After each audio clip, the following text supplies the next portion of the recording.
Hello and welcome to the channel. As always, like the video, and if you enjoyed the story, leave a comment on if you would want more. This fan fiction was not created by me, but in the description there is a link to the fanfic so you can show your support to the creator and read along. Without any more delay, let's dive into the story. It had been a month since Naruto started training to surpass his idol, and the progress he made was inconceivable. He was the greatest prodigy in hundreds of years, though no one knew he wasn't a natural one. Naruto had made unbelievable progress in every field that he trained in. Surprisingly, the seals that prevented him from reading further would dissipate once he mastered the level he was on. He didn't know how the seal knew when he mastered the level, but he aimed to find out as he furthered his Fuinjutsu studies. He mastered the basic and adept levels of the cheetah fist and the whirlpool dance styles. The whirlpool dance was much like his Kenjutsu style, the whirlpool of blades style, and Naruto figured that they were created by the same people. He trained in the basics until they were no longer instinct. He trained them until they were reflexes. His instincts still occasionally acted up, but for the first time he ignored them. Though the instincts were impeding his progress in taijutsu a great deal, Naruto was still excelling at everything else. His physical conditioning increased as well. He had been able to double the original schedule now. Because of his Uzumaki heritage and the Kyuubi's yang chakra in him, Naruto healed at an abnormal rate, and he knew it. Because he healed so quickly, Naruto didn't bother restricting his training. He knew he would heal, so why bother holding back? He trained his body into the ground, day after day. There was a saying by the Shodai Hokage that described Naruto perfectly in that regard: there is one thing more frightening than someone who knows their limit, someone who knows that they don't have one. He was building muscle thanks to the lunches that Hinata packed for him every day. He was still lean, but he was no longer a wayfish twig. He still went to the academy daily, but he completely disregarded everything they tried to teach him. He only listened when it was Irika-sensei teaching, but he already knew most of the things Irika taught. Naruto only bothered to show up because of Hinata-chan. He wanted to keep her company during the boring classes and wanted to keep an eye on the team to make sure he didn't try something. Naruto and Sasuke didn't have a rivalry going, because that would mean that they were close in skill level. Naruto repeatedly crushed Sasuke in everything: accuracy, spars, jutsu, grades. The teachers had been promised a very painful and bloody end if they continued to try to sabotage Naruto's education from a certain masked ninja. Naruto crushed Sasuke in absolutely everything, much to Sasuke's anger. Sasuke had tried to get the same two ninja that had taught Naruto a lesson before to do it again, but he couldn't find them. He had tried to find other ninja to do the task, but they had all refused. The Hokage had released the statement that if any ninja should physically harm Naruto, then not only would they be executed, but their names would be stricken from Konoha's records and would be buried in unmarked graves. That had caused more than a little unrest in the village, but the Hokage's word was law. Naruto knew that Sasuke tried to find more people to torture him, so he would insult his fellow student every chance he got. Hinata understood why Naruto did it, but it seemed petty to her. Sasuke tried to defend himself and his pride, but there was really nothing he could do. Naruto was better than him at everything. He had tried to verbally attack Hinata to compensate, but that stopped after the first time. Naruto had snapped his arm like a twig and told him never to insult Hinata-chan. He meant what he said. If Sasuke so much as harmed one hair on her head, then he would kill him along with anyone else that got in his way. Hinata was the only person he could trust fully, and he would protect her for the rest of his natural life. And if he had any say in the matter, his unnatural one as well. His chakra control was coming along well, also thanks to Hinata. Every day she would ditch her guard, co-team, and help him with it in the 2 hours that he practiced the art. It turns out she was just as crafty as Naruto, with the proper motivation. He had mastered all levels of the leaf exercise as well as the tree walking exercise. Hinata was also improving her chakra control. Not only could she walk up walls, but she was in the process of learning water walking as well. She could stay shin deep without falling in, but only for a minute or so. It was much harder than walking up trees, and, with her 6-year-old reserves, she couldn't do it longer than 5 minutes anyways. Hinata and Naruto also were forced to train on the go. It turns out that Hayashi hadn't informed Ko about the deal with Hinata training with Naruto. He chased them relentlessly, and in order to spend more time with Naruto, they never spent more than an hour at a clearing and never trained in the same place twice. Their record was 4 hours. Naruto's kenjutsu was coming along swimmingly. He had flew through the basic and adept levels and was working on expert. He had offered to teach Hinata the style, but she had politely refused. The gentle fist required the use of both hands for maximum effectiveness.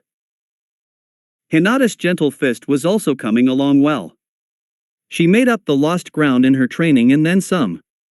Every other day Naruto would skip either weapons training or kenjutsu to help her out.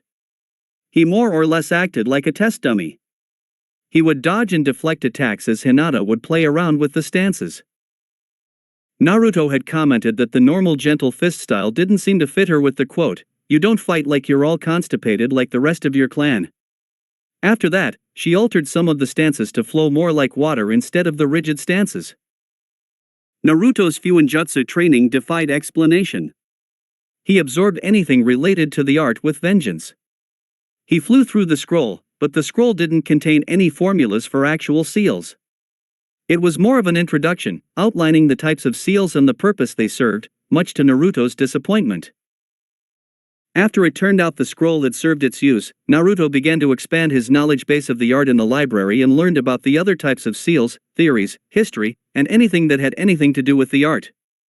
However, due to his civilian status, there wasn't much on Fuinjutsu that he could access. He knew about other kinds of seals, but he could not make them because he had neither the formula nor the general design for them. The books in the library and in the scrolls only talked about Fuinjutsu users and the history with a dash of the basics. So Naruto did exactly what the books and scrolls warned not to do under any circumstance. He experimented with only the basics. He tried to recreate seals by developing the same formulas by trial and error.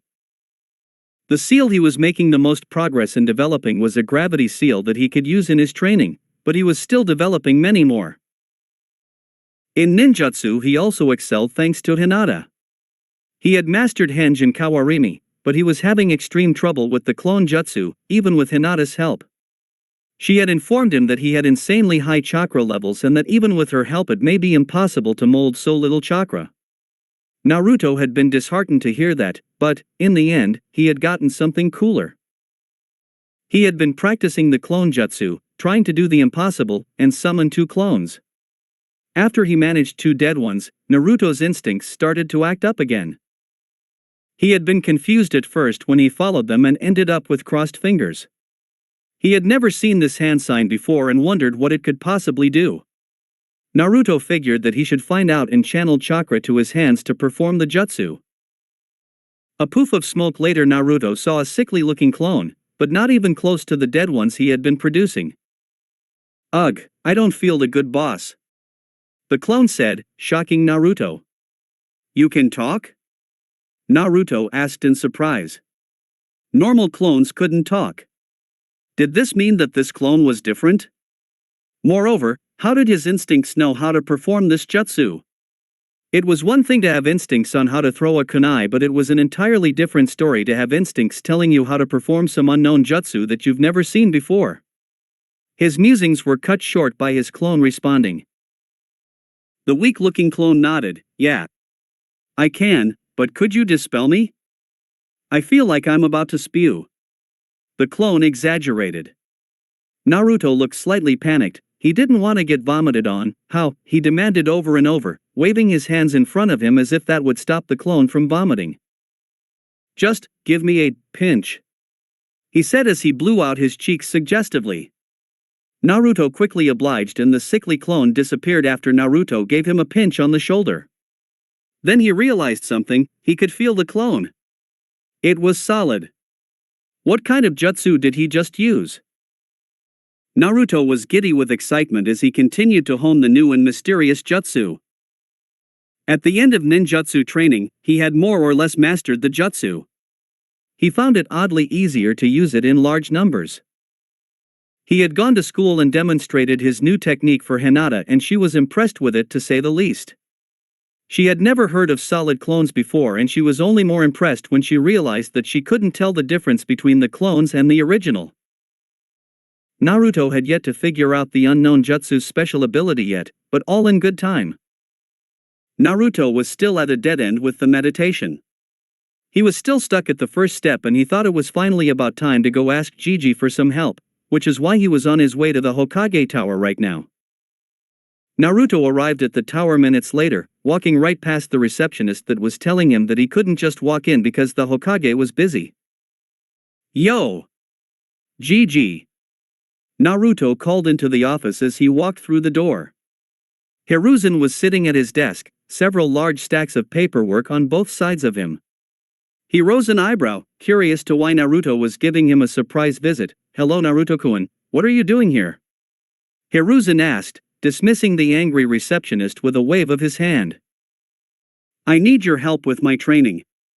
My meditation won't work," Naruto said, causing Hiruzen's eyebrow to rise further. He had no idea about the mysterious scrolls that made their way into Naruto's home, so he had no idea how far he had come. "Meditation?" Hiruzen repeated, wondering what kind of training Naruto was doing. "Why are you meditating?" he asked. Meditation was usually something that higher clan shinobi did, not 6-year-old boys that struggled to sit still. Naruto's brow furrowed in confusion. This entire time he thought it had been Gigi who had provided him with the training. "You don't know, but you gave me that training schedule," Naruto exclaimed. "If Gigi didn't do it, then who did?" Hiruzen puffed on his pipe. "No. That was not me, Naruto-kun. But why don't you tell me what you have been doing for your training?" he asked. Maybe that would give him clues as to who was training Naruto. Naruto nodded. "Well, after I got out of the hospital a month ago, I went to my apartment to go grab some training clothes. When I walked in I saw a green scroll on my table and it was full of kika, but training. I've already mastered the basic and adept levels and everything in the scrolls though, and I've finished the one in Fuinjutsu. Could you get me more scrolls on it? It's my favorite." Anyway, it had stuff full of Fuinjutsu, Kenjutsu, Taijutsu, Jutsus, chakra control, and meditation scrolls and books that I learned from. It also had me doing laps around the village and other exercises, but I'd pretty much doubled what it told me to do originally," Naruto said with pride. Hiruzen blinked slowly. By the sounds of it, Naruto had been a little more than busy since their conversation in the hospital. He knew that Naruto had been training quite a bit when he had heard that he had broken Fugaku's second son's arm with ease. He still remembered the fuss that the Uchiha had kicked up over that. And did he say that he had mastered the basic and adept levels and all those things in a month? How was that even possible? The more Hiruzen thought about it, the more he realized that Naruto was likely exaggerating, showing him that he was making progress even though it wasn't really necessary. "Oh, that certainly is impressive, Naruto-kun. What Kenjutsu and Taijutsu styles are you learning?" he asked, thinking that may give him some clue as to who had given Naruto the training. "I'm learning the cheetah style and the whirlpool dance style for Taijutsu. For Kenjutsu I'm learning whirlpool of blades," Naruto said proudly. Hiruzen knew in that moment he was going to have a talk with a certain silver-haired, masked ninja. Those were Minato and Kushina's Taijutsu styles and Kushina's Kenjutsu style, and he'd know them anywhere. "Impressive, Naruto-kun. I'm very proud that you're taking your training seriously. However, could you possibly bring those scrolls to me when you have a chance? I would like to see how far you've progressed," Hiruzen said with a smile. He wanted to use the scrolls as evidence to get Kakashi talking. He was very stubborn when it came to things he didn't want to talk about, and the god of shinobi had a feeling this would be one of those things. "Sure." Naruto dug into the cargo pocket of his shorts and produced the scroll before bringing it to Hiruzen. He opened the scroll and gave it a quick look over, impressed with the thorough training that touched on everything save for Jinjutsu. He channeled chakra into the seals and went through them as well. He was slightly angry with Kakashi at this point. Who gives a child access to the expert levels of ninja arts when they haven't mastered the basics? Thankfully, he had blocked off the master levels with one of Minato's seals, or he'd be in for the lecture of a lifetime. The Fuinjutsu scroll and the meditation scroll didn't have a seal, but that was okay, they were more focused on introduction than practice. "Now can you help me out with my meditation?" Naruto asked, hoping to finally get past the first step. Hiruzen nodded, of course Naruto-kun. Now, what is the problem? Can't sit still long enough? The Hokage joked and got an eye roll from Naruto. No. Every time I try to enter my mindscape like the scroll tells me to, I get blocked by this weird white wall. I've tried every day for a month to break through it, but nothing works. Do you know what's wrong, Gigi? Naruto asked with a twinge of desperation. If Gigi didn't know how to help him, then he'd never figure it out. Hiruzen frowned. He definitely knew the white wall that Naruto was speaking about, though he had no idea why Naruto would have one. The white wall was an anti-interrogation technique that prevented anyone from entering the bearer's mind so no one could extract information. Most high-ranking ninja had this and all ANBU did, since they would know more secrets about the village than lower-ranked shinobi. Yes, I do know what it is, however it will be no easy task to break through. Hiruzen said, thinking that a talented Yamanaka would be able to wear down the wall. They've done it before and Hiruzen was willing to bet that they could do it again. Plus, the Yamanakas were known for both their interrogation abilities and psychiatry talents. They could check up on Naruto to see how he was coping with what happened. He had been trying to get Naruto to talk about what happened, but met no success. Maybe a trained psychiatrist/interrogator would have better luck. A determined glint shined in Naruto's eye. He didn't care how hard it was. He was going to break down that wall and master meditation as he had everything else. Hiruzen was hit with a blast from the past. Minato would get that exact same look when he would set himself on a course and neither heaven nor hell could deter him from reaching his goal. It was almost frightening how similar the two were, and yet Naruto had so much of Kushina in him as well. He seemed to have inherited the best of both parents. He smiled at the boy. I'll arrange for you to meet the people that will help you tear down the wall. Do you know the flower shop called Yamanaka's? He asked, thinking that Inoichi really could have thought of a better name for the flower shop that his clan ran. Naruto nodded vigorously. Could you be there around 6 o'clock tomorrow? Hiruzen asked, knowing that was Inoichi's free time. Naruto nodded again and shouted his thanks before leaving to tell Hinata the good news. ANBU, Hiruzen said the moment the door closed. As always, 2 ANBU showed up in the middle of the office. Fetch me Kakashi, he commanded. Soundlessly the 2 ANBU members disappeared. Minutes later 3 ANBU members appeared in his office, though Kakashi was in civilian clothes. He wore his usual mask and matching dark blue shinobi pants and long-sleeved shirt. Hello Hokage-sama. You called? Kakashi said in a sleepy tone. He had just gotten back from a month-long mission in IWA. The details weren't that important, but he was tired out and was looking forward to sleeping before the Hokage called for him via ANBU. Leave us, Hiruzen commanded his bodyguards, and everyone save the Hokage and Kakashi left the room. Hiruzen stared at the unconcerned-looking Kakashi. You disobeyed a direct order, Kakashi, Hiruzen growled. There were a few things worse than ninja who disobeyed direct orders in his opinion. Kakashi, still looking sleepy and unconcerned, said, Oh? What order would that be, Hokage-sama? He asked in a painfully fake innocent tone. I give you strict orders that under no circumstances were you to have any contact with Naruto Uzumaki, Hiruzen said, getting annoyed with Kakashi's disrespect. It was one thing to be disrespected by his surrogate grandson, but it was a whole different story to be disrespected by a nearly grown man. That's not the order I remember you giving me, Hokage-sama. If memory serves me, you ordered me never to speak to Naruto, Kakashi said with an eye smile. Hiruzen silently cursed Kakashi and his ability to find a loophole in everything. I would call you leaving a scroll in Naruto's apartment a form of communication, and that's close enough to speaking in my book. Hiruzen said, trying to turn the pressure back on Kakashi. Kakashi's eyes widened in fake surprise. Is that where that went? I'd been looking all over for that. He exclaimed half-heartedly, not bothering to put as much effort into lying as he usually did. Kakashi knew it wasn't good for his career for him to sass the Hokage.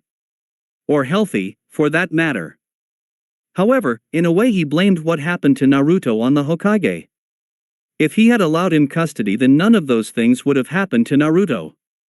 He would have protected him from those blasted Uchihas, even if it was the last thing he did.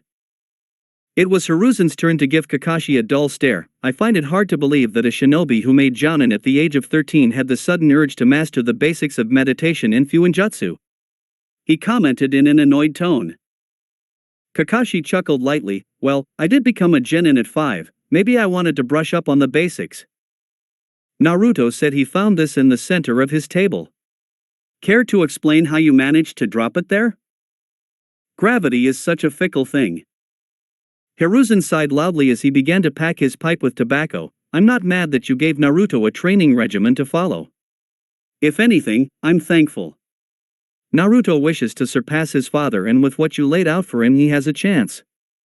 But what I cannot abide is you carelessly giving Naruto access to expert-level techniques without making sure he mastered the basics. You're lucky that you sealed the master rank, or I would have half a mind to strip you of your rank of ANBU, the Hokage threatened, switching tactics. It was true that he was more concerned with Kakashi putting Naruto in danger with the training than he was about him making contact with Naruto. If anything, he expected Kakashi to disobey that order years ago. Kakashi's reaction was not the one Hiruzen had been expecting. He expected to see alarm, regret, fear, anger. All of those were far more understandable than the one he had received. Confusion. Kakashi narrowed his eyes in true puzzlement. Hokage-sama, what are you talking about? Hiruzen also looked slightly confused at Kakashi's odd reaction. Naruto showed up in my office mere minutes ago and showed me scrolls that only had the master levels sealed off, he explained again, honestly baffled with Kakashi's confused tone. No. It can't be possible. Kakashi thought. May I see the scrolls, Hokage-sama? Kakashi asked, abandoning his disrespectful tone. Hiruzen tossed the scroll. He wanted to see where Kakashi was going with this. Kakashi immediately opened the scroll and unsealed the scrolls in them, examining each one. His one visible eye grew wider with each scroll. This can't be possible. He denied. Explain what is going on, Kakashi, Hiruzen commanded. Kakashi looked like he had seen a ghost. The thing is, I did seal off everything but the basics, Kakashi said, large amounts of awe and disbelief in his tone. Hiruzen's brow furrowed in confusion. Then what happened to them? He asked, trying to figure out Kakashi's point. I used a seal that Sensei had developed during the war. Whenever he had a solo mission and we still needed to be trained, he would use the seal on a training exercise scroll. The seal wouldn't let us pass the level we were at on the exercise we were on. If we were working on chakra control, we would be able to read the first chapter, but the second would only be available to us if we fully mastered the first level. Hiruzen's eyes widened as he caught on to what Kakashi was saying, Naruto's explanation of how far he had come ringing around his skull like a bell. Was it possible? Could Naruto truly master that much that fast? Hokage-sama. In case you didn't manage to see through my clever lie, I left this for Naruto. But this was supposed to last several months. A year possibly. To manage to learn this much in a month. Kakashi swallowed. Naruto is a prodigy like no other. He makes me and Itachi look like jokes. He held up a scroll. He's working on tree walking already and he's mastered the basics and introduction to Fuinjutsu. He cried. It was one thing to use the Rasengan, but to truly master so much in so little time. Hiruzen puffed on his pipe. Kakashi. This never leaves this room, he said, his tone sharp. Kakashi nodded in agreement. He knew who the Hokage was trying to keep Naruto's talents from. Hi, but what do we tell Otutu?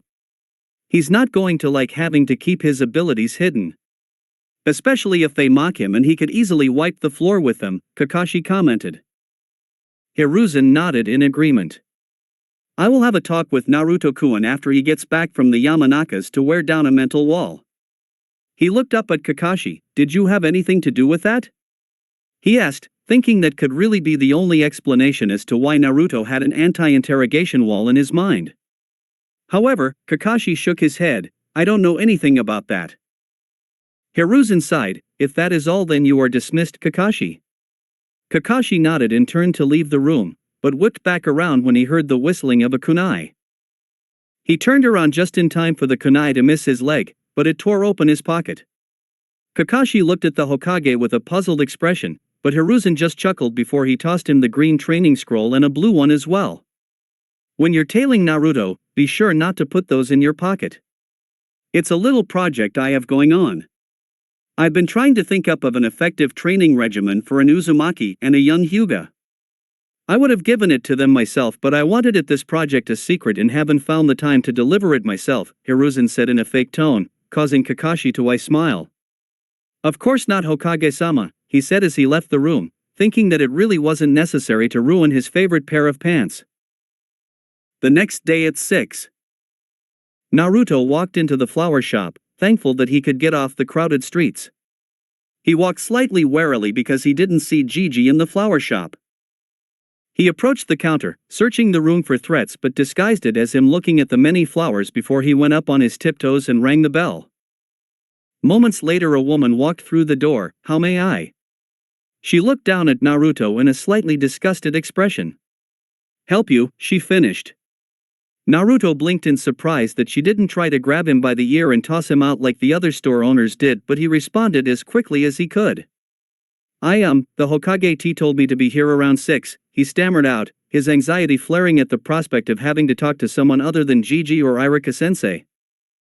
The woman's face remained impassive. A moment please, she said as she returned to the back room, and moments later she came back with a fellow blonde man and a 6-year-old Ino. Ino shriveled up in disgust as she saw Naruto. What are you doing here, weirdo? Go away! She yelled at an uncaring Naruto. Inoichi scolded his daughter. Ino! What have I told you about being rude? Apologize right now, he scolded. Ino's parents never told Ino to be mean to Naruto. They never encouraged her to become friends with him or anything, but they never told her to hate Naruto. Ino was one of Naruto's lead bullies anyway. She followed how everyone else mistreated Naruto and used it as a tool to seem cooler. Ino mumbled an, I'm sorry, but by the glare she was giving Naruto, he doubted that she meant it. It didn't matter anyway, Ino's opinion of him meant nothing. There were only 4 opinions that mattered to him, Gigi's, Irika-sensei's, Hinata's, and his own. Everyone else could fall off a cliff for all he cared. Inoichi smiled apologetically at Naruto. Sorry about that. She sometimes forgets her manners. Well, we have an appointment to keep, so if you would follow me, he said as he walked towards his office. Naruto followed behind him, but he was ready for trouble. He had a kunai tucked in his sleeves, ready to defend himself. They walked into a room that looked like the stereotypical therapist office. Inoichi sat in the chair and offered Naruto the odd-looking couch thing. As Naruto laid down, Inoichi began. So Naruto, I hear that you've been unable to enter your mindscape because of a white wall, he summarized. Hiruzen had already given him the lowdown, but he wanted to confirm it with Naruto. Naruto nodded, wishing he would get on with whatever he was going to do. Inoichi nodded, taking note how tense Naruto looked. Okay then, to break through the wall I'm going to have to touch you. Is that okay? He asked, noticing the alarmed and suspicious look that passed over Naruto's face before he nodded. He also noticed how Naruto's left arm tensed before noticing an odd bulge and had the sneaking suspicion that the boy was armed, but Inoichi paid that no mind. After all, what harm could an untrained child do? Inoichi reached out, placing his hand on the boy's head before activating one of his clan's jutsu and dove into the boy's mind. Inoichi appeared in a vast, white, empty nothing. He looked around with some puzzlement. This was more than some mere wall keeping Naruto or anybody out of his mindscape. This was one of the most advanced walls that he'd ever seen. This was Kage level, easily. It was less of a wall but more of a white covering that prevented anyone from seeing anything. Now that begged the question, why would Naruto have such a wall? What could a child possibly know that would warrant a wall so advanced that it would even keep the bearer out of their own mindscape? Inoichi thought about it. Could it have to do with the Kyuubi? Did the Yondaime put this up to protect Naruto from the demon, he wondered. It was the most likely situation. Then Inoichi began to wonder if he should even try to meddle with the wall. If the yandere put it up, then he must have had a reason. Even if he did meddle with it, it could take over a month to break it down. He sighed, knowing that in the end it really wasn't his decision. The Hokage had asked him to break down this wall so it wouldn't impede Naruto's training. He sighed again as he flew through hand signs and called out, "Mind erosion jutsu," before placing his hand down on the ground. The effect was immediate as the white floors began to turn gray then black. The effect began to spread the longer he kept the jutsu up. This confused Inoichi greatly. Even though the wall was immense and refused entry to everyone, it was fairly easy to break down. When he started the jutsu, he was expecting at best to maybe get an inch or two, but he already had a few feet going at this point. Maybe it's a side effect of the seal that keeps the Kyuubi in, or maybe it wasn't meant to last? Minato used the jutsu once in his life, so he wouldn't know all the side effects of the sealing, he deduced, and continued eroding the wall away. It was hours before Inoichi had ended the jutsu and pulled out of Naruto's mind due to chakra exhaustion. He had made significant progress in eroding the wall. Now instead of seeing nothing but white, you could see the basic outlines of what seemed to be a sewer in milky colors. The sewer, if it was that, setting had worried Inoichi greatly. The mindscape of a person reflected his or her outlook on life. For example, his was a field of flowers and Ino's was Konoha's park, both showed very healthy mental health and happy dispositions. A sewer reflected quite badly on mental health. Truth be told, Inoichi had only seen such settings in shinobi who were captured by the enemy or the criminally insane. Though, in a way, he wasn't surprised. Naruto was hated by all but a few and had been a victim at the hands of the Uchiha. So he really shouldn't have been surprised at the grim setting. Did it work? Naruto asked. It felt like ages had gone by since the fellow blonde began the weird jutsu on him. At first, he had thought the man was just screwing with him and wasn't helping at all, but a few minutes after he placed his hand on his head, it began to tingle like crazy. It was like his whole head had fallen asleep and was waking up with that sharp pinprick feeling. It lasted for a while, but it had stopped now. Inoichi looked thoughtful. Yes and no. The wall isn't completely gone yet, but it's been severely weakened. It may take 1 or 2 more tries to completely erode it. Inoichi said, giving Naruto a small smile. Naruto's face remained impassive, but on the inside he was jumping for joy. He could finally master meditation now. Inoichi was a bit disturbed by the lack of reaction, but maybe he could get an answer to that as well now that he was starting the second phase of his mission. Now, Naruto. I understand that you were kidnapped a month ago. Do you wish to talk about it? Inoichi asked in a disarming tone that almost always worked. However, Naruto tensed.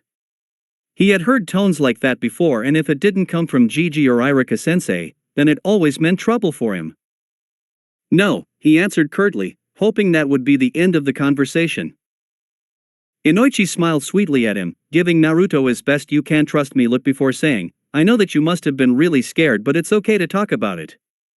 Even the best ninja gets scared and they talk about it, so there's no need to feel embarrassed. Plus, I'm sworn to secrecy so no one will ever know. Naruto gave him an "are you kidding me" look before he hopped of the chair. We're done here, he said as he showed himself out. Inoichi blinked in surprise, dumbfounded why that wouldn't work. It always worked with kids. Then he remembered a very important detail. Naruto wasn't like normal children. He would be immune to all of his charms by now. If he wasn't, then he would have likely gone insane from people betraying him so often. He sighed as he pinched his nose in frustration, angry with himself for making such a rookie mistake before he set off to deliver the news to the Hokage. With Naruto. Naruto walked into his apartment before kicking the door close. His apartment was much cleaner than it had ever been before, which was Hinata's influence. Naruto wanted to impress her and he knew girls didn't like messes, so Naruto had started to clean regularly. He yawned loudly as he headed to his bed. It was a little past 9. The appointment had taken far longer than he had thought.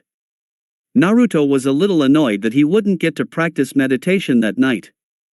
He had toyed with the idea of staying up late and practicing anyway, but he decided against it. A ninja needed a good night's rest, so he'd leave it for tomorrow.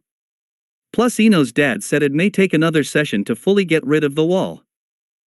He walked towards his bed, but out of the corner of his eye, he noticed a familiar green scroll along with a new blue one. He changed course with excitement as he picked up the new blue scroll. He already knew what the green one had in it. Naruto, I've developed a training schedule for you and Hinata. Inside the storage seals are training supplies such as weights, training weapons, targets, and books that will help you in your shinobi careers. I hope you know that I am incredibly proud of you for training so hard in the past month. However, please do not abuse your power. Not only would it cause a headache for me, but the strong should never pick on the weak. I hope you remember that when you surpass the yandame. Sincerely, Hiruzen Sarutobi. Under Gigi's note was an explanation of how to unseal the thing, but he didn't need it. Naruto smiled brightly at reading Hiruzen's note. It was like Gigi had no doubt that he would surpass the yandame. He was also immensely happy that Gigi had also made a training schedule for Hinata. They had been more or less making it up as they went along, and in Naruto's opinion, he was gaining more than she was, and that bothered him immensely. However, when he voiced his concerns to Hinata, she had told him that she was happy with her progress, but Naruto still felt he was taking advantage of her. If Naruto knew the truth, he would realize that in many ways she was surpassing his progress, though not in ninja arts. Her self-confidence has been steadily increasing and she was losing some of her timidness. It was likely that she would always be a soft-spoken person, but she could make a stand when she needed to. Naruto opened up the scroll further and unsealed some of the seals, and like Hiruzen said, there were weights and other things. What caught his eye were the variety of books. One was on human anatomy. His guess was that it was for Hinata because she would be able to master the art fully due to her Byukigen. One was the intro to chakra manipulation. Naruto guessed was for him, a training schedule for Hinata, and lastly, and in Naruto's opinion, the best gem of the pile. A few scrolls on the legendary Minato Namikaze, the yellow flash of Koona. Naruto was absolutely ecstatic that he got to learn more about his idol. Most were about the major role he had played in the Third Shinobi War, but there was one that was about the several jutsus he had created and how he had used them. It was published by IWA and Kumo to warn their ninja how to best avoid Minato's attacks, but, in the end, it didn't really matter. Naruto was cackling with excitement. Screw sleeping. He was going to read these sweet pieces of literature. With Inoichi and the Hokage. Inoichi stood in the Hokage's office ready to begin his report on Naruto's mental health and the status of the wall. You may begin your report, Inoichi-san, Hiruzen said in a tired tone. It has been a long day. Hi. My session to destroy Naruto's mental wall went incredibly well. The wall was far more advanced than I had anticipated, however it was broken down fairly easily, he began. Oh? Why was it so easily broken down if it was so advanced? Hiruzen asked. Despite being the Hokage and the god of shinobi, he had some trouble fully understanding the matters of mental jutsu. Inoichi seemed to think about it for several seconds. There are a few reasons that I can think of. The first one is that the wall was a side effect of the seal that the yandame used, so while it would keep out Naruto and other untrained interrogators, but it couldn't keep out a shinobi of a higher caliber. The second scenario is that the yandame put up the wall on purpose so Naruto couldn't have access to the Kyuubi until a certain age, but I just sped up the process, Inoichi explained. Then one more thought struck him. Or, possibly that the yandame made the wall so that the Kyuubi couldn't influence Naruto, but due to the fact he was dying he could only make a wall that blocked on one side. Inoichi said, a sliver of fear making its way into his gut. Had he just screwed up Minato's last act to protect his son? Had he just diminished the one wall that protected Naruto from the demon?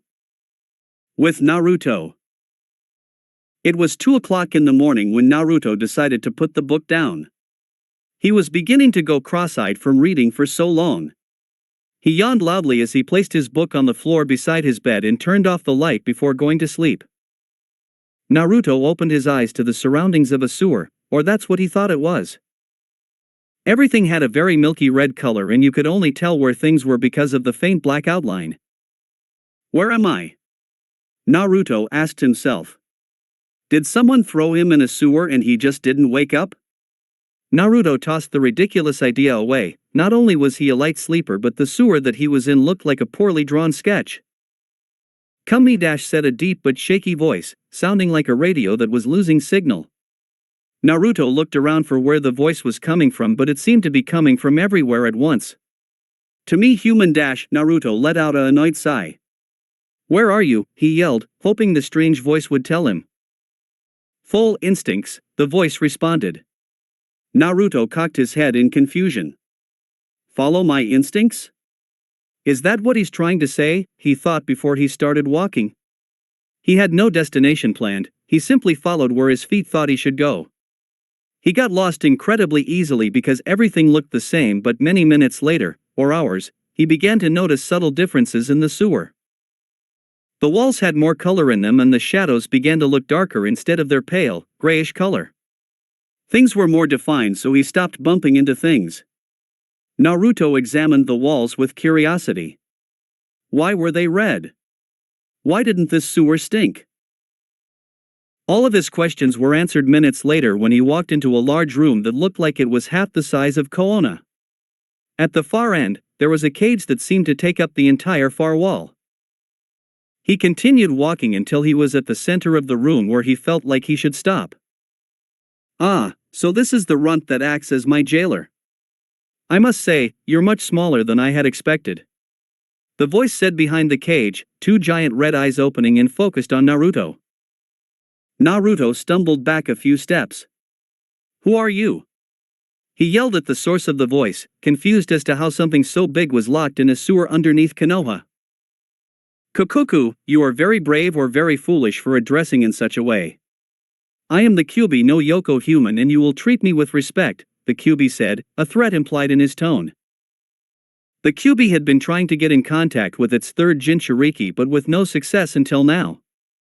For whatever reason, the white wall that had prevented him from influencing his new jailer had been eroded enough that he could reach out while the child, or was he an adult? All humans looked alike to him. Back to the point, the connection was shaky at first, but now he was in the same room, it was much easier to communicate. Naruto fell back on his backside as he looked up at the Kyuubi with a fearful expression. This was the monster that had killed the yondaime. The Kyuubi smiled savagely at Naruto, enjoying the fear in Blonde's eyes. What are you doing here? Why aren't you dead? Naruto demanded. He had been told his entire life that his hero had killed the Kyuubi with his final breath. What was it doing down here in some sewer? Ha! As if one of you hairless apes could ever have hope of killing me. Your leader made a deal with the Shinigami and I was sealed inside of you. The Kyuubi added reluctantly. In a way, he respected the blonde human for managing to do something so brave as to sell his soul to the king of the dead, but on the other paw he hated him for taking his freedom away again. Naruto was silent for almost 10 minutes, trying to comprehend what the Kyuubi had said. What? He yelled in total disbelief. Did it just say that it was sealed inside of him? Naruto knew it was possible because he had read about Jinchuuriki in the library, but he certainly never thought he was one. Sure, he could see similarities between the way Jinchuuriki and he were treated, but who assumes that they have a demon inside of them? I do not enjoy repeating myself, human, you heard me correctly the first time. Naruto laid on his back with his hands covering his face, muttering denials, but the evidence was there right in front of him telling him it was so. Not only that, but he could remember more than a few times people had called him Kyuubi brat. He had chalked this up to him being born on October 10th, or that the Kyuubi was used as a way to damn something, or him in most cases. You're sealed inside of me, he muttered into his hands, slowly coming out of his shock. The Kyuubi watched Naruto in idle amusement. He couldn't wait to see the brat's reaction when he fully realized that he was a Jinchuuriki. It would be the most amusement he's had in years. That really fucking sucks, Naruto said as he sat back up. Naruto didn't curse often, but he knew how to, seeing as people often cursed at him. He only did it when the occasion called for it, and this was defiantly one of those occasions. The Kyuubi looked at Naruto with an expression that closely resembled one of a child that was just denied a toy that it had wanted. The Kyuubi was a little pissed that Naruto had denied him entertainment, but in a way he acknowledged that he was dealing with the news fairly well. He remembered when his second jailer had found out he would be sealed in her. She had cried for hours like a little girl, much to his amusement. Mito's seal had allowed him just enough freedom for him to be able to feel the world through her senses. It had been a pain to be discreet enough that she didn't notice, but when he saw the wimp of a jailer, he couldn't help but to be amused. Naruto looked at the Kyuubi with a sullen expression, thinking how different his life could be, but he realized that he may have not been friends with Hinata-chan if it was. So, he was cool if there was a giant freaking demon inside of him as long as Hinata was his friend. The Kyuubi swished his tails in surprise. There was resolve in the boy's eyes that he hadn't seen since the other blonde that had sealed him. This human could prove to be amusing, thought the Kyuubi. Do you not hate me? He asked out of curiosity. He didn't care if Naruto did, but he was wondering why Naruto wasn't screaming I hate yous. Naruto sighed. Sorta, but I really can't do anything about it, he said, sounding much more mature than a normal 6-year-old. He stood up. Friends, he asked, an offering of peace between the two, but the Kyuubi growled in response. I do not befriend humans, the fox responded curtly. In his opinion, humans were the most vilest of races that did not know the meaning of loyalty. And I don't befriend giant foxes that killed my hero, but you're inside of me, so I guess we should try to get along, Naruto said, using logic that only children were capable of. The Kyuubi blinked in surprise. His past two jailers had never really tried to get along with him. Mito had tried to suppress his hatred and Kushina had simply ignored his presence inside of her. However, the Kyuubi's trust was not easily given.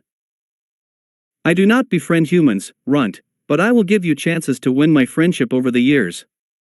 If you prove to me that you are different than the rest of your race, then I will call you a friend. The Kyuubi narrowed its eyes on Naruto. This does not mean that I won't take the chance to break out of you if one should ever present itself, he warned. Naruto seemed to debate it for several seconds before saying, fair enough, Kyuubi. The Kyuubi swished his tail in thought. I have a name, he said in some annoyance. You would think after 1,000 years people would be able to think up something a little better than nine-tailed fox. What is it? Naruto asked, oblivious to the Kyuubi's inner debate if he should tell Naruto his name. It's Kurama, Kurama said in a threatening tone, daring Naruto to laugh. Naruto cocked his head to the side. You have a weird name, but you got yourself a deal, Kurama. Naruto. It's not healthy for you to keep what happened to you bottled up. If you truly want to become a successful shinobi, you're going to have to learn to open up a little, Inoichi said in an exasperated tone. It was Naruto's third and final appointment to remove the last traces of the wall. At first, Inoichi had been worried that he had unintentionally let the Kyuubi have influence over the poor boy, but his worries were unfounded. Naruto had reported no strange occurrences since the wall had begun to erode, so the Hokage had approved Inoichi continuing to remove it. Inoichi knew this would be his last chance to get Naruto in this room willingly.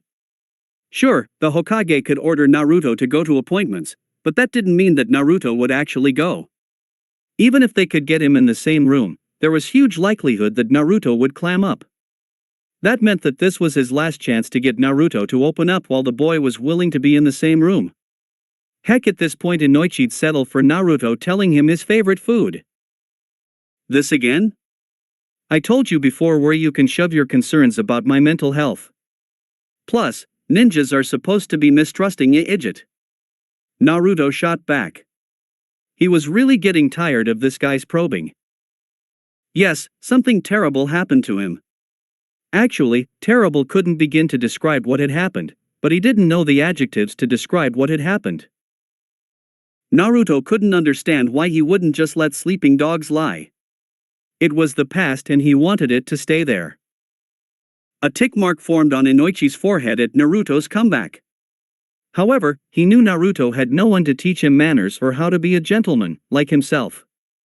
Inoichi was known for his noble attitude, and few things annoyed him more than a man who didn't act with chivalry. He took a deep breath. Yes, ninja are meant to be mistrusting and sneaky, but the life of a ninja is a harsh one. They need to open up to someone, or else they could go crazy with guilt or sadness over his or her actions to protect their village. That is what psychiatrists in my clan are for. We help ninjas deal with those messy feelings so it won't affect their duties, Inoichi said in a no-nonsense tone. Inoichi had to convince Naruto that if he kept everything bottled up, sooner rather than later his feelings would bubble back up with a vengeance. Naruto scowled as he got up. "I told you I'm fine," he snapped. His eyes hardening and his body unknowingly took up a fighting stance as if ready to attack Inoichi. Inoichi's eyes widened in shock as he remembered Minato saying the exact words and took up the same stance many years ago. Flashback. "Minato, you just slaughtered an entire army in a second. There's no way you're okay," Inoichi shouted at his friend. Minato had just used the Hiraishin Jutsu for the first time last week, and everyone now knew just how effective the jutsu was. He had slaughtered an entire army as a yellow phantom, killing Jonin, Chunin, and Genin alike and without a scrap of mercy.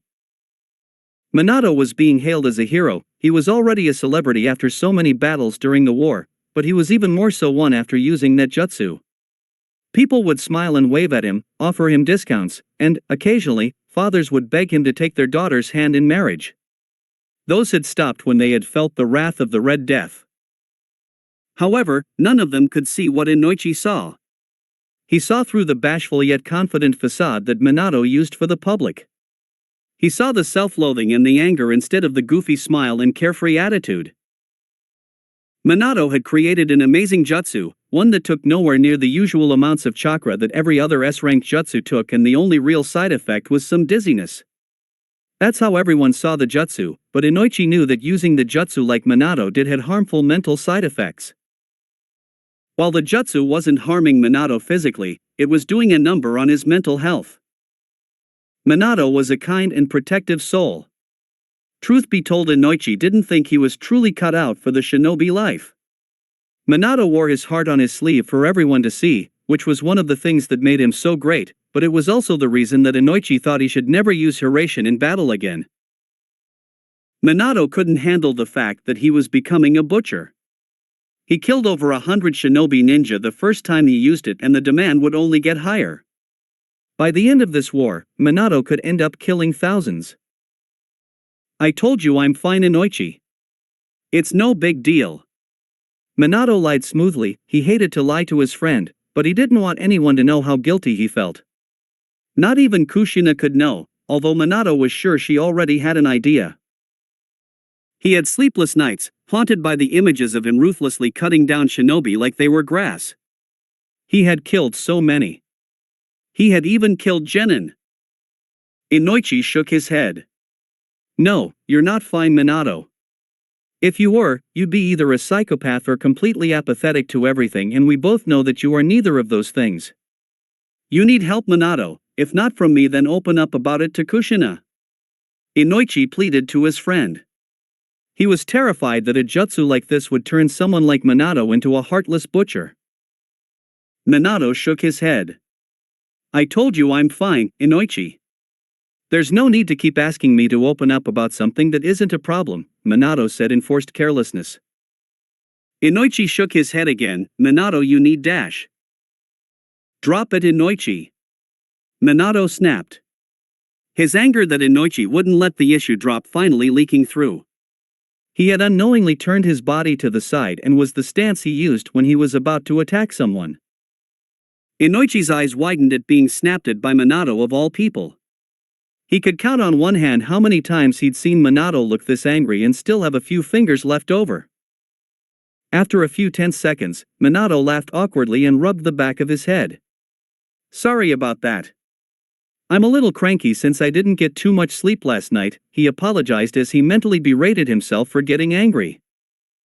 Inoichi nodded dumbly and Minato took the opportunity leave. "Well, I have to go meet Obito and Rin for training, so see ya, Inoichi," he said as he vanished in a yellow flash. End flashback. Inoichi blinked a few times, clearing away the memories of his deceased friend. "Nar dash," he started to say, getting ready to tell Naruto it wasn't healthy to keep everything in yet again, but Naruto had decided to leave while Inoichi was distracted. That little. Inoichi growled underneath his breath as he sprinted towards the door. Inoichi ran into the flower shop just in time to see Naruto walking out the door. "Naruto," he yelled out and saw the boy's shoulders drop as he sighed in annoyance. "I'm not telling you what happened. Get over it," Naruto said, not even bothering to turn around. Inoichi floundered a little before saying, "Okay, you don't have to open up about what happened in the room, but at least open up about something. It doesn't matter how small." Inoichi pleaded, trying to correct mistakes he had made with Minato. Naruto sighed like a weary adult and Inoichi wondered how he managed to do that. Flashback warning, graphic content. "Please, don't make me go in there," Naruto screamed in absolute terror. "Get in the cage, you monster," one of the Chunin yelled before delivering a savage kick to Naruto's ribs, causing him to lose his grip on the edge of the entrance. "Please. Don't hurt me anymore," Naruto pleaded with tears in his eyes. He just wanted them to stop. "Shut it, you monster. Now, let's see how many screams I can get out of you when I'm pumping enough electricity in you to make lighting jealous," he said as lighting began to crackle out of his fingers. End flashback. Naruto looked out the entrance with a 1,000-yard stare as memories bubbled to the surface. "I hate cages," he said in a flat tone before he left a worried-looking Inoichi. Naruto walked through the busy streets, ignoring the hateful glares that were being thrown his way. It was a few minutes past 3 and Naruto was on his way to the academy to see Hinata. He had been kicked out by one of the teachers for not paying attention. The teacher's reasons were kinda valid this time because Naruto had been loudly snoring at his desk. He arrived at the academy as everyone was being taken home by either their parents or caretakers. Naruto felt a pang of sadness that he didn't have anyone to go home to or with, but all that cleared away as he saw Ko-team leading Hinata-chan home. Ko was keeping a watchful eye on Hinata due to her series of escapes from him every day. He was beginning to become paranoid around her. It seemed like the moment he took his eyes off of her, she would disappear to go train with the Naruto. He didn't hate or even dislike Naruto, but he didn't think Naruto was worthy to associate with the Hyuga heiress. He would never understand why young Hinata enjoyed being around him as much as she did. "He makes me really happy." Those were the words Hinata had used when he had caught her playing with a 4-year-old Naruto. He had scolded her and told her never to associate with him again, but she hadn't listened. That was before anyone considered her a failure. As it became more apparent that she lacked talent for her clan style, she began to seek out Naruto's presence more often. He had caught her a number of times sneaking and following Naruto around. At first, he had been appalled at the stalkerish behavior, but he quickly understood why she did it. Hinata didn't feel safe at home because of the harsh training, but she did around Naruto. Ergo, she followed him around. Ko sighed loudly and rubbed his eyes with the palms of his hands. "Hinata-sama, you really need to stop running off." Ko trailed off as he opened his eyes again and realized he was alone. "Damn it." Naruto led Hinata through a series of alleyways with a big grin plastered on his face. "That was so easy," he said to his friend. Hinata smiled and nodded in agreement. Usually, she would have to borrow Naruto's pranking supplies to create a distraction, but this time they seized the moment, running off together, while Ko-team was distracted. Naruto peeked out the end of the alley and, when he saw no sign of Ko, he walked out into the markets with Hinata next to him. "So what do you want to do today, Hinata-chan?" he asked as he threw his hands behind his head. Hinata colored slightly when he aimed his smile at her. She didn't know why she did, but she always would when Naruto smiled. Could we work on chakra exercises?" she asked. Her stutter had dramatically decreased but she still did it when she was embarrassed. Naruto nodded. "Sounds like a plan. How about we go to that training ground we saw with those ANBU guys? We haven't been there yet." Hinata paused for a moment. She didn't think it was a very smart idea to train on an ANBU training ground, but she didn't want a chance disappointing Naruto. "Yeah. That sounds good," she lied as she took the lead. As they walked through the crowded market, Naruto started to fall back a little. He was receiving his usual glares and even though he didn't care what the village thought of him, He didn't want Hinata's reputation to be damaged because of him. Not only was the team trying to treat her badly, but Naruto gave him a good smack each time he did. Naturally, all of his fangirls followed suit in treating Hinata badly. Teachers were starting to ignore her and kids had stopped playing with her whenever Naruto wasn't there. Naruto felt absolutely awful that Hinata was being treated badly because of him, so he hung back a few steps. That way, there was a chance that people wouldn't realize that they were together and her reputation wouldn't be any more damaged. He was broken out of his thoughts when he felt a hand take hold of his and Naruto's eyes widened in surprise at the unexpected contact. Hinata smiled at him. If you fall any more behind, you see could get lost, she explained, slightly surprised at her own boldness. Naruto smiled back. Thanks, he said as he allowed Hinata to lead him to the training field. Naruto hung off the bottom of a branch, using only his chakra to stick. I finally reached the top, he exclaimed to Hinata, who was struggling not to be submerged into the water she was standing in.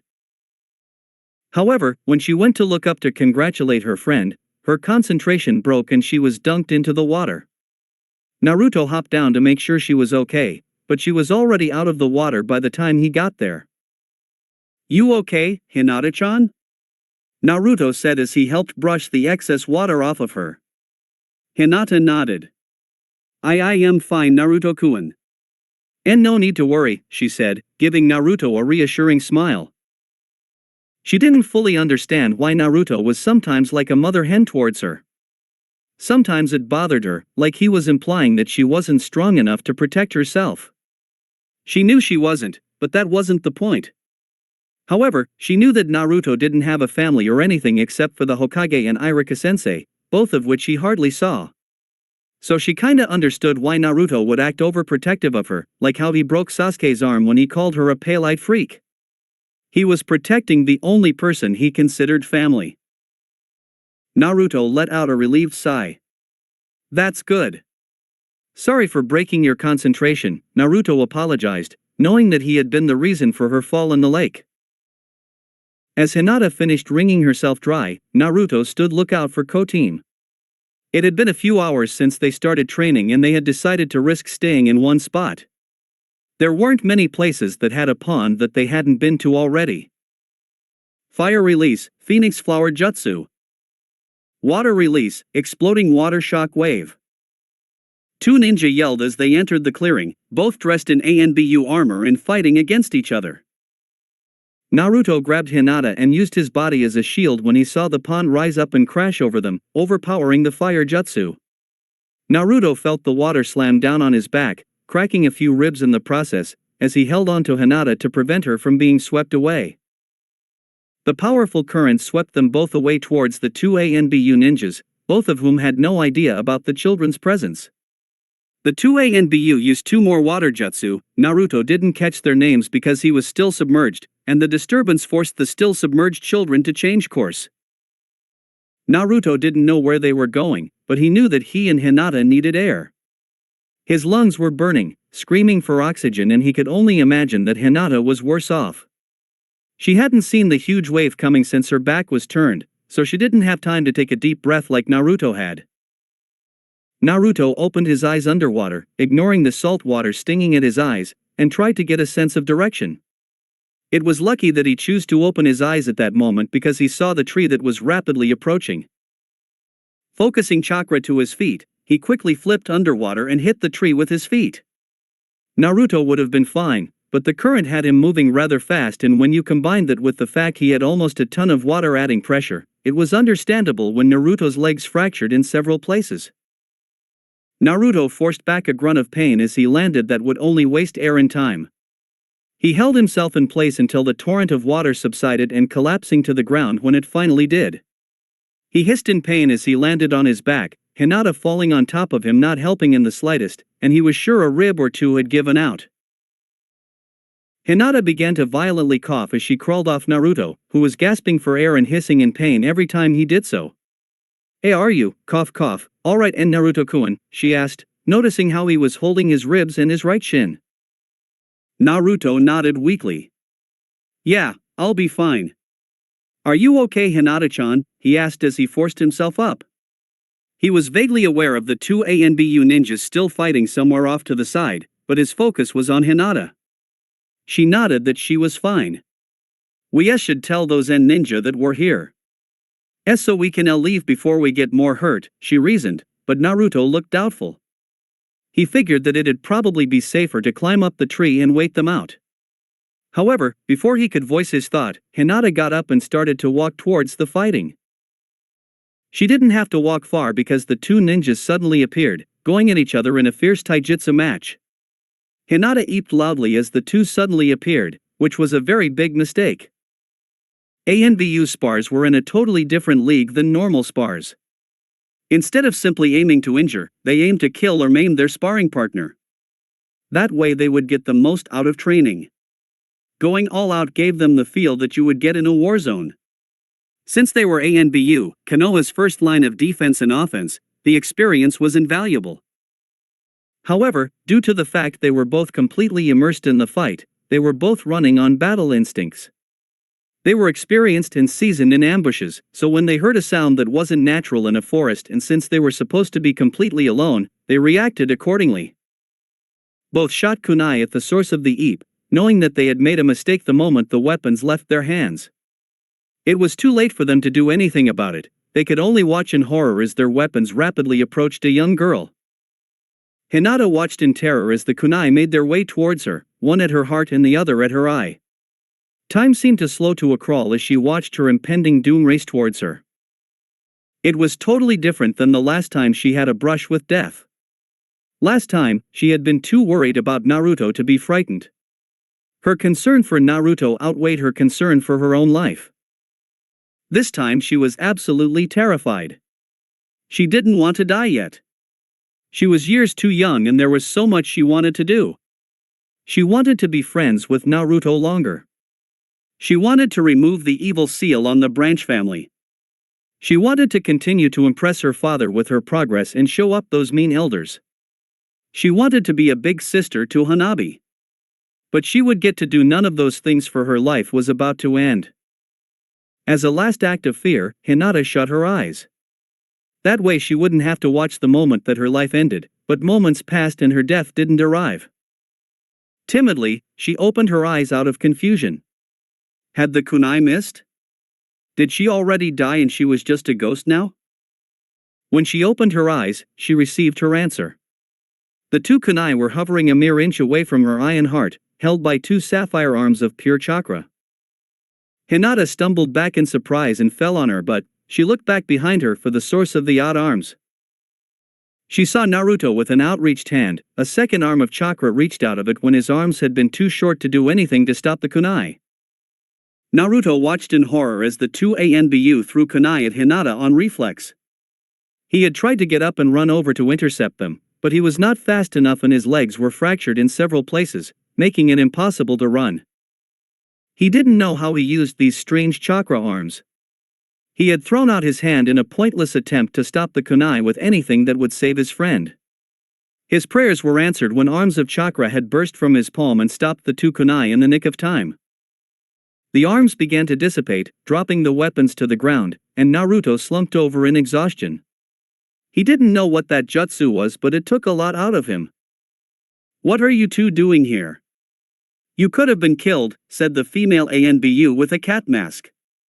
She recognized Naruto because she would sometimes guard him when Kakashi or Itachi were unavailable and, of course, she recognized the Hyuga heiress. Then it dawned on her that she had nearly killed the future clan head of one of the most respectable clans in Konoha. She gulped, thinking about just how much hell she would get if it for Naruto's odd jutsu. Sorry ANBU-san. WWE were training and we couldn't get away when the fighting started, Hinata said, her stutter slightly returning because of the fear from her brush with death. "Hey kid, what was that jutsu you used?" asked the ANBU with a boar mask. He had never seen a jutsu like that before and wondered if it was a Kekkai Genkai that he didn't know about. Naruto looked down at his hand in puzzlement. "I don't know," he replied honestly. The cat ANBU looked at the two children. "Are you two okay?" she asked. Hinata seemed okay enough, but Naruto was clutching his ribs. Naruto nodded. "I'll be fine," he said, remarkably calm for a 6-year-old with broken ribs. Then again, he did have a remarkably high pain tolerance. She nodded. "We're taking you to the Hokage," she said in a professional tone before placing her hands on Hinata's shoulders as Bor did the same with Naruto as they both shunshined. Itachi walked through his clan's gates as he stifled a yawn. He and Kakashi had been on a mission to Kiri and they were just now returning after being gone for a little over a week. He received nods from the 2 guards at the gates and returned them. That was one of the many little things that set Itachi above the rest of his clan. He knew that they were not Kami's gift to the world. He did not think himself above everyone simply because he was considered a prodigy. If anything, he would get annoyed when people would rant about his prowess in battle. Sure, he was talented in the shinobi arts, but he also worked hard to develop the skills that he had, not that his clan would accept that. They used him as proof that the Uchihas were better than everyone else, and that pissed him off to no end. He tried to reason with his kin, telling them that he wasn't great because of his special eyes. Kakashi had become a Genin at 5, Shunin at 8, Jonin at 12, and Anbu at 13, he tried to tell them. He tried to argue that Kakashi had beaten him when it came to being gifted. He tried to prove that you weren't great because of your blood, but his pleading fell on deaf ears. Itachi sighed as he walked towards his home, eager to catch a nap and some of his mother's cooking, but when he neared his home, he saw Sasuke practicing the interceptor fist with a broken arm. He already knew that Naruto had broken his foolish little brother's arm, but he didn't hold it against Naruto. He knew that Sasuke had made fun of Hinata and Naruto was very protective of the young Hyuga. Then again, Kakashi had been bragging that his little brother had beaten Itachi's little brother up the entire trip. So maybe he did hold it against Naruto, just a little bit. "Hello Sasuke," Itachi said, startling his little brother. Sasuke whipped around in surprise. "Itachi," he exclaimed happily before wrapping his arm around his big brother's leg. Itachi grinned down at Sasuke. In moments like these, Itachi could easily picture the type of boy Sasuke could be without clan arrogance. His father seemed to double the arrogance in Sasuke because Itachi would have none of it. Sasuke had double the arrogance of the standard Uchiha and sometimes seemed to act like a psychopath. He wasn't a psychopath. He was simply following his father's instructions on how Sasuke needed to remind everyone of their place, beneath the Uchiha. He had tried countless times to convince his little brother that his father's teachings were wrong, but Sasuke refused to listen. That didn't mean that Itachi would give up on the noble goal. "How is your arm feeling?" he asked, stifling a smile at Sasuke's outraged face. "It's fine now. I'm gonna teach that freak a lesson when I'm all better," Sasuke said valiantly, like he was doing a great and noble deed. Itachi frowned slightly. "Oh? What's stopping him from breaking your arm again?" he asked, thinking that this was the best opportunity to break Sasuke away from the arrogance. Sasuke had managed to be the Rookie of the Year for the majority of the first year in the academy. Each year there was a dead last and a Rookie of the Year. Sasuke maintained the head of the class. The dead last for most of the year was Naruto. Admittedly, Naruto was doing better in all of the physical aspects of being a shinobi, but he was making straight zeros in everything academic until recently. He was making far better grades now, but even if he made hundreds in everything, he still wouldn't be able to pull his grade up enough to tie with next to last. Itachi hoped that since Sasuke had been beaten twice by the dead last, maybe he could finally convince his brother of the truth. Sasuke flushed. He cheated. Sasuke lied. Itachi gave him a knowing smile. "Is that so?" "That's not what I heard," Itachi said, letting Sasuke know he knew the younger Uchiha was lying. "I heard that you were bullying young Hinata, and when Naruto told you to stop you shoved him. When Naruto didn't shove back, you shoved him again and kicked dirt in his eyes before trying to do the same to Hinata while calling her hurtful names. That's when Naruto grabbed your arm and told you to apologize. You refused, but Naruto gave you another chance.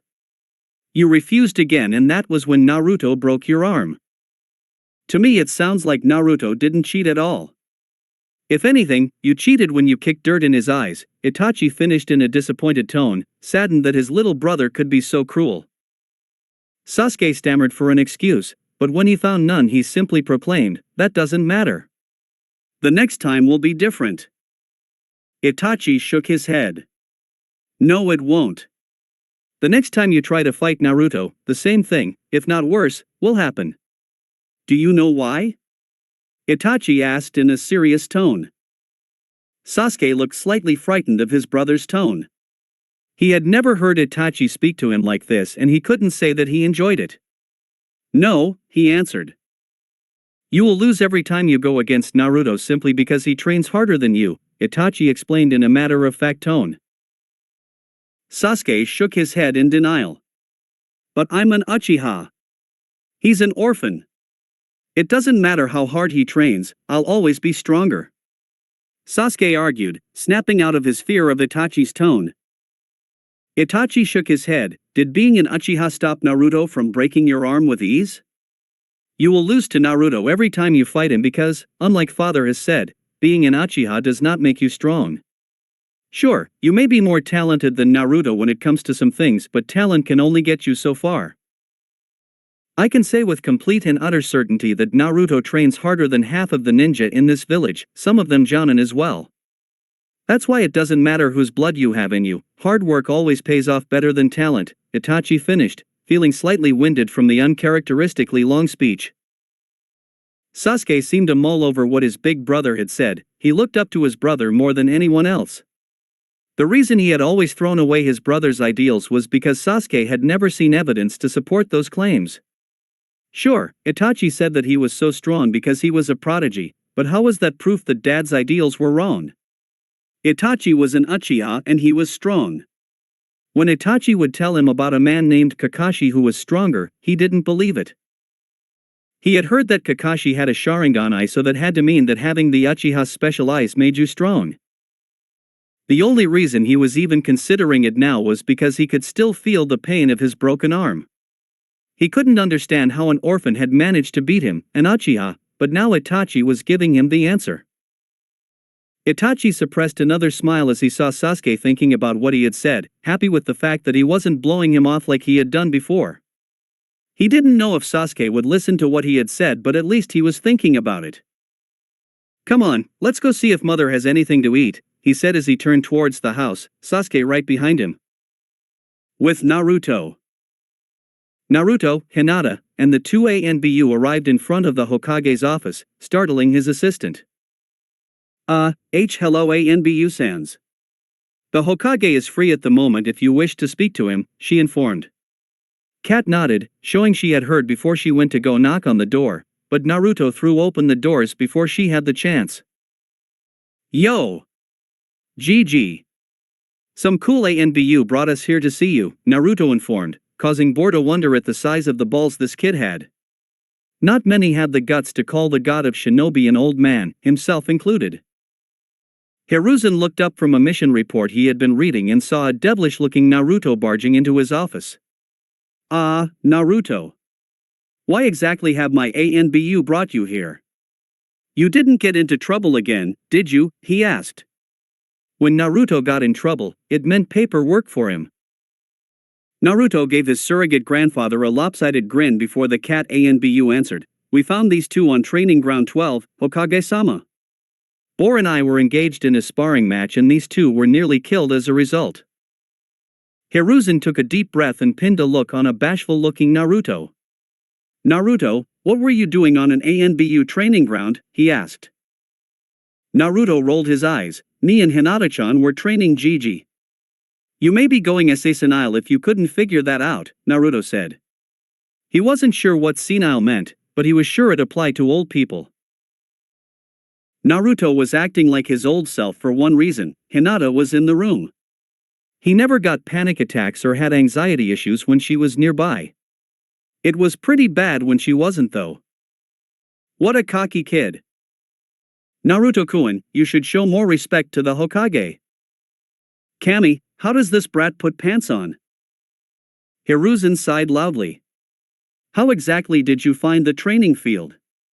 They are very well hidden, he asked, wondering if he should relocate some of the training fields if a child could find them. Then he remembered that Naruto wasn't like most children and that he needed to have a talk with the boy. I dunno. Me and Hinata were running away from Ko-Team when we found a lake with a few ANBU by it.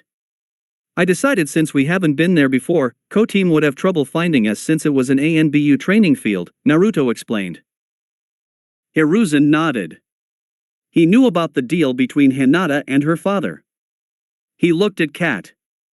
You said that they almost died, explain how that happened. Kat launched into detail on how she and Bor had been in an intense sparring match and how Naruto and Hinata had been caught up in it. When she started to detail Naruto's strange new ability, Hiruzen's pipe nearly fell out of his mouth. It seemed Naruto had inherited Kushina's ability, or at least a variation of it. This was surprising because he knew that Kushina's ability had been an oddity in her clan. No one had ever seen anything like it before and no one knew why she had the strange yet powerful ability. It had ultimately been the reason she was chosen to be the next Jinchuuriki for the Kyuubi. Naruto, could you possibly show me that technique, he asked, feeling eager to see if it was true. Naruto nodded. He focused on his hand, trying to feel what had made him use the technique in the first place again. A few minutes went by with no result, but then it happened. Shakily, a blue hand, made completely out of chakra, emerged out of Naruto's hand. Unlike before, the hand was shaking, deformed, and completely unstable. It was taking all of Naruto's concentration to keep the hand from collapsing. Hinata looked in awe at the technique that had saved her life. Then she looked at Naruto, knowing that he had not only saved her life but her dreams as well. When he stopped those kunai, he was giving her a second chance to fulfill them and she planned to make the most of that chance. Hiruzen puffed on his pipe in amazement. Naruto would truly become a powerful shinobi in the future, of that he had no doubts. Naruto eased using the jutsu, a look of disappointment passing over his face. The first time he had used the technique, it hadn't been so shaky and was more solid. He couldn't think of a reason that it was so hard to do now. However, all the adults in the room knew. Naruto was one of the select few of people in the world who would improve during combat. They would constantly get stronger and stronger during a battle, they would adapt to their surroundings and use them against their enemies. They would think of complex strategies on instinct, not even aware of how complex they were. Hiruzen had only met a handful of people that fell under that category, Naidame, Minato, and now Naruto. While he was incredibly happy that Naruto was in that category, he felt a pang of fear for the village. If Naruto ever chose to exact revenge on the village for his treatment when he got older, no one would be able to stop him. With his battle instincts, his talent, his chakra capacity, Naruto's potential was virtually limitless. My. Very impressive, Naruto-kun. Hiruzen said honestly. While there was a chance Naruto could turn on the village, Hiruzen knew it would never come to pass. Naruto was forgiving by nature and kind-hearted enough that he would hesitate to hurt a fly, well, unless Hinata was ever in danger. Naruto beamed at the Hokage's words, thanks Gigi. Completely forgetting his earlier disappointment. The Hokage nodded. While I'm not happy with the circumstances, I've needed to speak to you Naruto. He turned to the two ANBU. Can you two ensure that Hinata makes it home safely? He asked and received two nods. Hi Hokage-sama, they said in unison before leading Hinata out the door. Before they left, Hinata broke away from the ANBU to give Naruto a hug. Thank you for saving me Naruto-kun, she said as she crushed Naruto. Luckily for him his ribs had more or less healed during the conversation. Since the white wall had been eroded, not only did Naruto have access to the Kyuubi and its chakra, but it seemed that his healing ability had been increased as well. You don't have to thank me, I'll always protect you Hinata-chan, Naruto vowed with a smile. Kat's inner female almost came out at the tender display, but years of ANBU training had managed to win out so she ended the moment. Hinata-san, we should hurry. Your father will want to know if you're okay, she said authoritatively. Hinata nodded before giving Naruto a small wave goodbye. Naruto turned to the Hokage. What do you want to talk about Gigi? He asked in a less lively tone than he had been using just moments before. When Hinata left, a large portion of his cocky confidence left with her. He wasn't going to have a panic attack, he trusted the old Hokage more than enough to keep the attacks at bay, but he still had a sense of unease. Hiruzen noticed this, but chose not to comment. "Well, Naruto-kun, I would like to talk about the progress you've made in recent months," Hiruzen said. He knew Naruto wasn't going to like what he had to say, but it needed to be done. Naruto's heart skipped a beat. Gigi sounded serious. Was he not doing good enough? Could that be it? If so, why was Gigi happy with his progress before? Was Gigi tricking him? Hiruzen noticed the panic look on Naruto's face and quickly put his worries to rest. "I'm still delighted with your progress, Naruto-kun. However, there is something that must be done that you're not going to like," the Hokage said sadly. Naruto really wasn't going to like this. Naruto felt his anxiety creeping up. "What has to be done, Gigi?" Naruto asked in a meek tone, his mind thinking of all the bad things Gigi could say next. The Hokage sighed. "Naruto-kun, I'm afraid you have to retain the dead last position for the academy," he said, receiving the reaction he was expecting. "Why?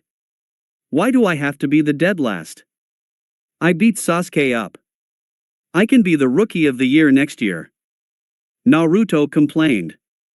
This wasn't what he was expecting, and while he was kinda glad it wasn't one of the things he was imagining, he still was unhappy with it. Hiruzen sighed. "I know it is incredibly unfair, and I have no doubt that you could be the rookie of the year, but it is simply too dangerous for you to do so." He wanted Naruto to be able to rub it in the faces of the brats that tormented him, and while he desperately wanted Naruto to claim the rookie of the year spot, the threat of Danzo heavily outweighed bragging rights. Danzo had been a thorn in Hiruzen's side for far too long. There had been a time when he had called the man his best friend and greatest rival, but those days had ended long ago. He felt nothing but contempt for the man now.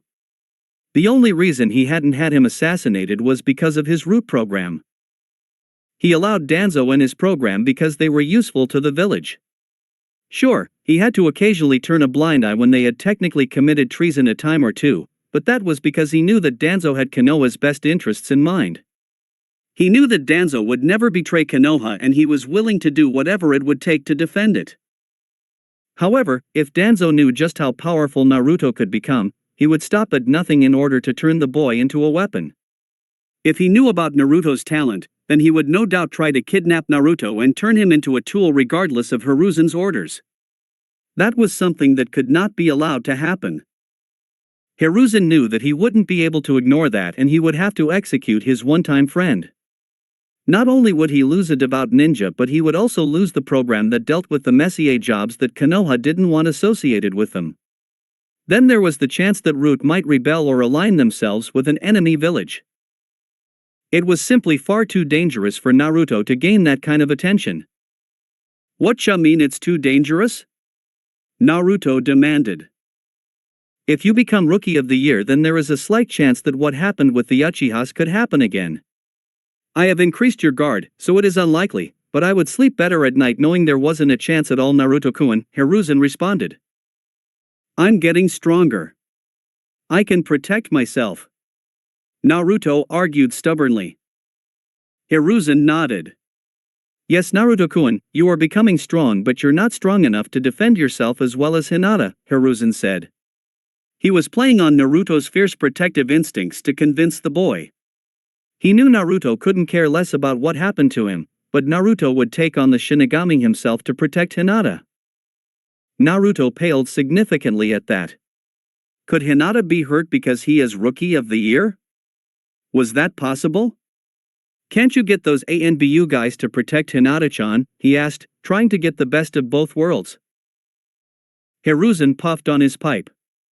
"Yes, I can, but there will be the off chance that someone could get through. Like what happened to you a little over a month ago. You had ANBU guarding you when those Uchiha took you," Hiruzen said, knowing he was dealing a low blow, but it was in the boy's best interest and safety for him to be the dead last. Naruto felt like he was going to be sick at the thought of those horrible things happening to Hinata. He couldn't let that happen, no matter what. Naruto nodded, showing that he understood. He didn't like it, but he would do it to protect Hinata-chan. "I am sorry, Naruto-kun, but this is the safest option for you and young Hinata," Hiruzen said sadly. He could almost feel the disappointment radiating off Naruto. Sakai Gigi. It's to protect Hinata-chan, so it's worth it. See you later, Naruto said before leaving. The next day, Hinata was walking to Naruto's home with a medical cream that she made. She remembered the loud snaps of Naruto's ribs when he had broken her fall. She knew that he didn't need it, but she had to do something. He had saved her life. She timidly walked through the red light district, where Naruto lived, and ignored the questioning looks from the few people on the streets. After all, it wasn't every day you see an actual princess walking through the seediest district in Konoha. Hinata walked up the stairs of Naruto's apartment complex and knocked on the door, hoping that it was early enough that he hadn't left yet. After a few knocks she heard a loud, "I'm coming," before the door swung open and revealed Naruto dressed in his training clothes. "Hinata-chan? What are you doing here so early?" he asked as he invited her into his humble home. "I made you an ointment for your ribs," she said as she hastily thrust out the small vial. Naruto blinked in surprise, but took the vial. "Thanks, Hinata-chan," Naruto said happily, tucking the gift in his pocket. "I know you don't need it because of the..." She paused and patted her belly. "But I wanted to thank you for saving me," she said with a faint blush, remembering how Naruto had heroically broken her fall then saved her life. Naruto smiled when Hinata mentioned his tenet. She had taken the news incredibly well. Flashback. "Hey Hinata, I need to tell you something," Naruto said uncertainly, really worried that the information he was about to share could end their friendship. "What is it, Naruto-kun?" she asked, panting slightly. They had just dodged Koteen yet again. Naruto swallowed thickly. You know the Kyuubi?" Naruto started, not really sure how to break the news that he had a flippin' demon sealed in him. Hinata looked puzzled. "Why yeah. The Yandere killed it when it attacked Konoha," she answered, wondering what the Kyuubi had to do with what Naruto had to tell her. Naruto took a deep breath. "What if I told you it wasn't dead?" Naruto asked hesitantly. He really didn't want to do this, but Hinata-chan deserved to know. Hinata's eyes widened out of fear. Her father had told her stories about the giant fox and how it nearly destroyed the village. That thing was still alive? They were all in danger. What do you mean, and Naruto-kun? The Kyuubi is still alive, she asked fearfully, her stutter worsening because she was frightened. Naruto nodded slowly. The Yandere couldn't kill him, but he could seal it in something, or someone, Naruto finished, waiting for his first and only friend's reaction. Hinata's eyes widened further as she caught on to what Naruto was saying. She may have been young, but she wasn't an idiot. "He sealed it inside you?" Hinata asked in an almost disbelieving tone, wanting to clarify that she had guessed right. She let out a small distressed cry when Naruto pulled up his shirt and showed her the seal on his stomach. "I just found out last night, but I get it if you don't want to be friends anymore," Naruto said sadly, as he pulled down his shirt, refusing to make eye contact with Hinata. How does he fit in your tummy?" Hinata asked. Naruto's head snapped up. That was her only question? How a giant fox managed to fit inside of him? Then he realized what Hinata was doing. She was letting him know that she didn't care about him being a Jinchuuriki, that she still thought of him as a friend. Naruto beamed at her. "No idea." Flashback end. "You don't have to thank me, I'll always protect you," he vowed with a smile, causing the young Hyuga to blush. "And I'll do my best to protect you, Naruto-kun," Hinata vowed as well. Naruto grinned. "So, since you're already here, wanna train with me?" he asked and received an eager nod from Hinata. "Try to keep up," he said as he ran out the door. Later that day, Hinata struggled to walk down the stairs so she could go to lunch with Naruto. His morning workout left her feeling like jello, and she hadn't even completed a third of what Naruto did. She truly did not understand how he was enthusiastically waving his arm at her and not lying on the ground moaning in pain. "Hurry up, Hinata-chan, before someone takes our spot," he said without a trace of weariness in his voice. Hinata nodded and forced herself to move a little faster. It took a few minutes, but Hinata eventually made it down the steps and outside by the swing. Unfortunately, there was an unwelcome sight at the tree. "What are you doing here, team? Want me to break your other arm for ya?" Naruto snarled and took a threatening step forward. Naruto couldn't stand Sasuke. He was a ringleader that made all of his followers shun Hinata-chan after they started to be friends. Sasuke scowled and was about to retort, but he stopped himself, remembering why he was there. "I'm sorry," Sasuke growled, using a word that was almost foreign to him. He wasn't happy that he was apologizing to two commoners, but he was trying to follow Itachi's teachings. Naruto and Hinata both blinked in surprise. They defiantly weren't expecting that. Naruto recovered from his shock first. "Sorry for what, team?" he demanded, not believing Sasuke in the slightest. Sasuke rolled his eyes. "I'm sorry for being mean," Sasuke almost spat out, like the words were causing him pain. Hinata looked at Sasuke in surprise. "We accept your apology," she said, sending Naruto a look to keep him from arguing. Naruto saw the look and turned back to Sasuke. "Fine. We forgive you," he lied. He could never forgive someone who could have ordered the things done to him. Sasuke nodded and started to take his leave. "Wait. Do you want to be friends?" Hinata asked, thinking that if Sasuke had apologized then they could be friends now. It took everything Sasuke not to sneer at the offer at friendship. Why would he want to befriend the two outcasts of their class? "No, I don't want to be friends with you. I'll just try not to be so mean," Sasuke more or less snapped at Hinata, but quickly scampered off when Naruto took a few steps in his direction, fully intending to snap his other arm for addressing Hinata-chan in such a way. "That was odd," Naruto commented as they watched Sasuke retreat.